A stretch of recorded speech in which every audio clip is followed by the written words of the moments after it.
you have to coexist. The game goes on. You have to move on.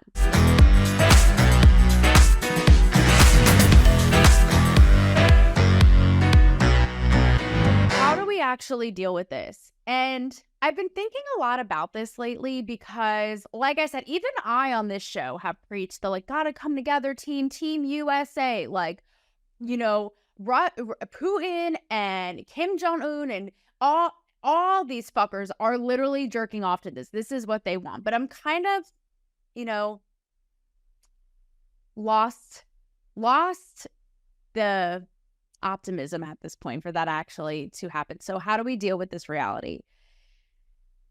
I've been thinking about this because I have to tell you, here in the great state, like unless you're Gen Z or below, we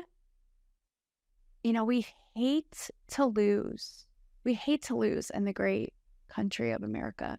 No one likes it. But a lot of us aren't sore losers. We've learned, I'd like to think, to grin and bear it, suck it up, and move on. Namely, where do we see this but in sports? And I have to tell you, I am so sick of watching my teams lose lately. Like, a girl has had enough.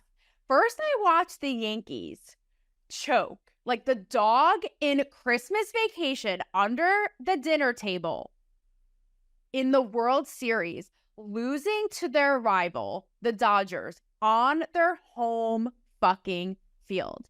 It hurts. It burns.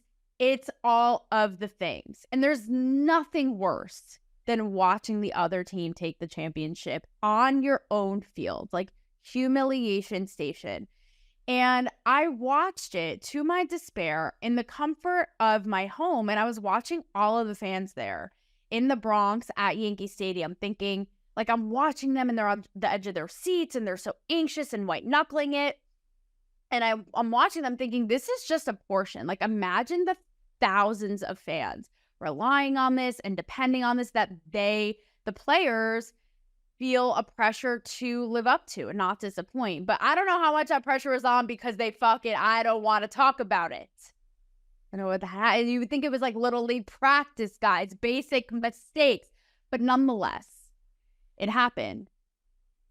I then, a couple days later, when I recovered, watched my alma mater, Penn State, choke in another huge game. Penn State was undefeated, also playing our rival, Ohio State Buckeyes.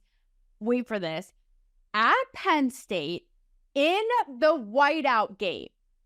And I'm all having my school pride. I'm like, oh my God, the stadium holds that. It's like 111,000 people, which I know this has this former tour guide, like, not to brag, but fourth largest stadium, I think, in the world. I think at one point, actually, when I was a student, it had just beat Michigan as the largest, college stadium in the world, like all this kinds of shit. And I'm watching the whiteout and Penn State's undefeated. And it's like they're going up against Ohio and they're starting out strong. And then what happens? Their dick goes limp and Ohio pulls it out yet again on our field when we were undefeated. One of the biggest stadiums in the world at the whiteout game, and we all have to pack up our toys and go home. But I doubt any PSUer was getting off that night, at least not happily. Okay, if they did, it had to take mental work and stamina. How that fucked with our psyches. And so I thought about it with sports, right? Same thing. It's like you have two teams who are so invested, and yet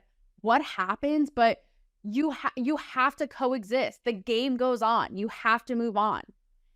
And especially you see this in the sort of what's like kosher tradition of the coaches shaking hands after the game. And why do they do this? Even though the complete and moral disappointment, humiliation, upset, it's respect for the process and respect for the game. And respect that, you guys came out on top. We'll come back again next year, but it is what it is. It's how the cookie crumbles. I am so sorry to Gen Z and below. Like, it is not all about you, That's the difference. It's like there's something happening that day. And we all have to, like, everything, the whole world, just the sun sets on the whole world. It's like, no, you got to move on, no one likes to lose, but sometimes like you have to be civil and keep it moving.